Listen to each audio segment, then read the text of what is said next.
और यूपी में भले ही फॉर्म भरने की तारीख बढ़ा दी गई है, लेकिन सियासत जोरों पर है।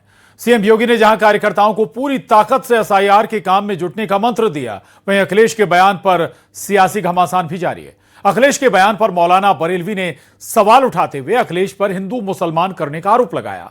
एसपी सांसद के आरोपों पर बीजेपी ने भी पलटवार किया है।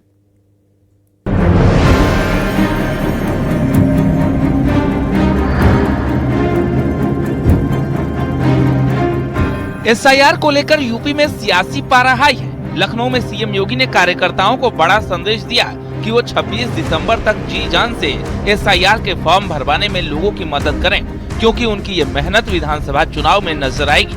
ये इसलिए आवश्यक है कि चुनाव में आपकी मेहनत 3/4 इस एसआईआर की सूची रिफाइंड हो जाएगी। 3/4 मेहनत आपकी पूरी हो गई, तब केवल 1/4 मेहनत आपको विधानसभा चुनाव में करना होगा और धड़ल्ले के साथ 3/4 सीट भारतीय जनता पार्टी और गठबंधन के प्रत्याशी उत्तर प्रदेश में जीतेंगे। कोई संदेह इसमें नहीं होना चाहिए। वहीं अखिलेश यादव ने आरोप लगाया कि सरकार बड़े पैमाने पर लोगों के वोट काटने की तैयारी में है। वोटर लिस्ट में उनके क्षेत्र से भी लाखों लोगों के नाम काटे गए। बीजेपी जहां जहां हार जाती है वहां वोट कटवा देती है। यूपी में 3 करोड़ वोट कटने जा रहा है, और जिस कॉन्स्टिट्यूंसी से मैं चुन करके आता हूं, अभी जो डेटा निकल करके आया वो है कि 2 लाख से ज्यादा वोट कट रहा है। और हमारे बगल में एक कॉन्स्टिट्यूंसी है फर्रुखाबाद, वो भी समाजवादी पार्टी की कॉन्स्टिट्यूंसी रही है, वहां भी लगभग 2-2.5 लाख वोट कट रहा है। वहीं कांग्रेस का कहना है कि लगातार बीएलओ की मौत हो रही है। सरकार को आखिर एसआईआर को लेकर इतनी जल्दबाजी क्यों है? समाजवादी पार्टी की तरफ से लगातार सरकार पर एसआईआर के बहाने वोट चोरी के आरोप लगाए जा रहे हैं। अब भारतीय जनता पार्टी तो बेईमानी हर तरह की कराती है, मशीनों से तो कराती है और प्रशासनिक अधिकारियों का प्रयोग वो करते हैं और पैसे वो बांटते हैं। तो इस तरीके का काम करती है। उसका मुकाबला उत्तर प्रदेश के समाजवादी पार्टी के लोग करेंगे और फिर चुनाव जीतेंगे और भारतीय जनता पार्टी को हटाएंगे। कहीं भी किसी भी राज्य में ऐसे नहीं हो सकता। इलेक्शन कमीशन का कोई अख्तियार नहीं है एसआईआर ऐसे ही करने का, अनलेस कि वहाँ कोई कंप्लेन हो, किसी तरह की गड़बड़ी हुई हो, उस एरिया में, उस कॉन्स्टिट्यूएंसी में एसआईआर हो सकता है। मौलाना शहाबुद्दीन बरेलवी ने भी अखिलेश पर निशाना साधा है। उनका कहना है कि एसआईआर के नाम पर अखिलेश मुसलमानों को भड़काने का काम कर रहे हैं। मगर अखिलेश यादव समाजवादी पार्टी के अध्यक्ष इस एसआईआर को हिंदू और मुसलमानों में बांटना चाहते हैं। वो कह रहे हैं कि मुसलमानों के वोटों को काटा जा रहा है, निकाला जा रहा है, छाटा जा रहा है, जबकि हकीकतन ऐसा कुछ नहीं है। किसी का न वोट काटा जा रहा है, न निकाला जा रहा है, न छाटा जा रहा है। अखिलेश यादव झूठ बोल रहे हैं और मुसलमानों को भ्रमित करना चाहते हैं। वहीं अयोध्या में एसआईआर फॉर्म में माता पिता के नाम की जगह भगवान के नाम लिखने पर संतों का कहना है कि अब उनका जीवन भगवान के नाम पर ही है। देखिए, जब संस्कार होता है गुरु जी के द्वारा, जब उनको जो अच्युत गोत्र हो जाता है, उनका पुनर्जन्म के रूप में जाना जाता है। जो जन्म था वह बदल जाता है, पुनर्जन्म के रूप में होता है। उनके गोत्र अच्युत गोत्र हो जाते हैं, वह भगवान के गोत्र के हो जाते हैं, तो भगवान ही उनके सर्वस्व रहते हैं। विभिन्न देवी देवताओं को ही अपना इष्ट मान के माता रामो मत पिता रामचंद्रा, स्वामी रामो मत सखा रामचंद्रा, सर्वस्वम में रामचंद्रो दयालु, ऐसा समझकर कि हमारे माता हमारे पिता अब सब कुछ भगवान है, अब सब कुछ हमारा देश और धर्म पर ही न्यौछावर है। यूपी में भले ही एसआईआर फॉर्म भरने की तारीख इलेक्शन कमीशन ने बढ़ा दी है, लेकिन इससे लेकर विपक्ष की तरफ से बयानबाजी थमने का नाम नहीं ले रही। वहीं बीजेपी भी पलटवार में जुटी है। Bureau report, news 18।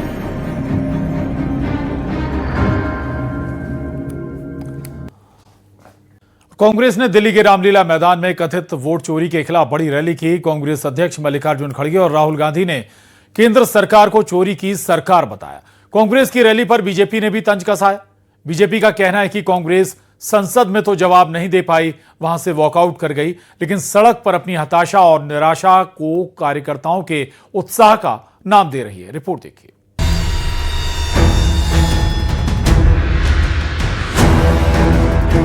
Congress party के दिल्ली के रामलीला मैदान में वोट चोरी के आरोपों को लेकर बड़ा प्रदर्शन किया गया।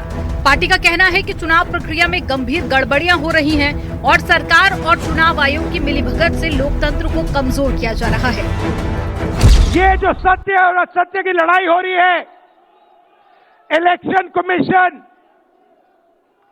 बीजेपी के सरकार के साथ मिलकर काम कर रहा है और इनको जितनी भी इम्यूनिटी देनी है दे दो। नरेंद्र मोदी जी ने इलेक्शन कमिश्नर्स के लिए कानून बदला। कांग्रेस अध्यक्ष मल्लिकार्जुन खड़गे ने पार्टी कार्यकर्ताओं में जोश भरते हुए कहा कि पूरी ताकत मोदी को हराने में लगानी है। ईडी का आया, मैं क्या करूं? कि सीबीआई का आया, मैं क्या करूं? और अरे इतने छोटी सी चीज को अगर आप डरते हो तो आप जान देने की बात करते हो कभी कभी पार्टी के लिए। तो मैं बोलूंगा कि ये बात आपसे मन से निकालो, धैर्य रखो, सोच से कदम उठाओ, हम सब मिलके काम करेंगे, ये मोदी कहीं नजर नहीं आएगा। कांग्रेस की रैली पर बीजेपी ने तंज कसते हुए कहा कि संसद में तो विपक्ष जवाब नहीं दे पाया और वॉकआउट कर दिया, लेकिन अब रैली के बहाने झूठ और भ्रम फैलाने की कोशिश हो रही है। कुछ इस प्रकार के नारे लगे हैं जो कि बहुत आपत्तिजनक है और कुछ इस प्रकार के वहां गेटअप में लोग आए थे। किसी को इलेक्शन कमिश्नर बनाया गया था, कैदी के रूप में दिखाया गया था, कोई पुलिस बन के आया था, घसीट के कैदी को लेके जा रहा था। यह भारतवर्ष की संस्थाओं के ऊपर, संवैधानिक कॉन्स्टिट्यूशनल इंस्टीट्यूशंस के ऊपर राहुल गांधी और उनकी पार्टी का प्रहार है। हम इसका घोर आपत्ति करते हैं। कांग्रेस नेता प्रियंका गांधी ने केंद्र सरकार पर हमला बोलते हुए कहा कि सरकार हर मोर्चे पर विफल रही। ईडी, सीबीआई का डर दिखाकर विपक्ष का मुंह बंद करने की कोशिश की गई। कांग्रेस पार्टी का बैंक अकाउंट बंद कर दिया गया भ्रष्टाचार के नाम पे। तरह तरह के इल्जाम लगाए गए जिसका कोई प्रमाण नहीं है। ईडी भेजी, इनकम टैक्स भेजा, सीबीआई भेजी, और जैसे जैसे जिनका दिल कमजोर था, जो सह नहीं पाए, वो उनकी पार्टी में शामिल हो गए। वैसे वैसे इनकी वॉशिंग मशीन उनको धोकर उनको पाक बनाती रही। वोट चोरी के मुद्दे पर जनता को जागरूक करने और दबाव बनाने के लिए ये रैली की गई है, जिसमें कांग्रेस अध्यक्ष मल्लिकार्जुन खड़गे, सोनिया गांधी, राहुल गांधी, प्रियंका गांधी, केसी वेणुगोपाल, जयराम रमेश और सचिन पायलट जैसे वरिष्ठ नेता शामिल रहे। वहीं बीजेपी से कांग्रेस की हताशा, निराशा का प्रदर्शन बता रही है। Bureau report, news 18। बीजेपी को नया प्रदेश अध्यक्ष मिल गया है। लखनऊ में हुए भव्य कार्यक्रम में केंद्रीय मंत्री पीयूष गोयल ने पंकज चौधरी के नाम का औपचारिक ऐलान किया। इस मौके पर सीएम योगी, दोनों डिप्टी सीएम और यूपी बीजेपी के तमाम दिग्गज नेता मौजूद रहे। यह ऐलान 2027 के विधानसभा चुनाव से पहले पार्टी की रणनीति का हिस्सा माना जा रहा है। साथ ही प्रदेश में होने वाले जिला पंचायत चुनाव पर भी इसका खासा असर पड़ेगा। रिपोर्ट देखिए। सर्वसम्मति से भाई पंकज चौधरी जी भारतीय जनता पार्टी उत्तर प्रदेश के नवनिर्वाचित प्रदेश अध्यक्ष के रूप में घोषित करते हुए बहुत प्रसन्नता हो रही है।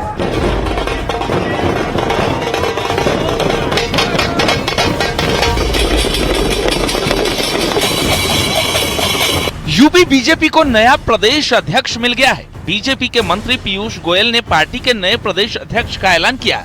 इस मौके पर सीएम योगी ने कहा कि पंकज चौधरी के कमान में आगामी चुनाव में बीजेपी लड़ाई लड़ेगी। नवनिर्वाचित प्रदेश अध्यक्ष के रूप में श्री पंकज चौधरी जी का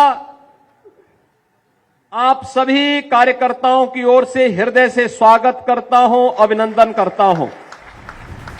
पंकज चौधरी के नाम का औपचारिक ऐलान होने के बाद भूपेंद्र चौधरी ने पार्टी का झंडा नवनिर्वाचित अध्यक्ष को सौंपा।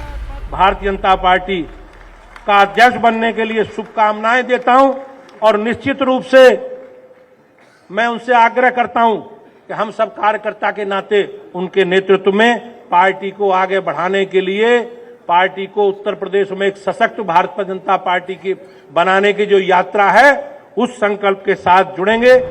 बीजेपी के वरिष्ठ नेता पंकज चौधरी को प्रदेश अध्यक्ष की जिम्मेदारी सौंपी गई है। उन्होंने बीजेपी प्रदेश अध्यक्ष का चुनाव निर्विरोध जीता है। मैं रोमांचित हूँ, उत्साहित हूँ और गौरवान्वित महसूस कर रहा हूँ।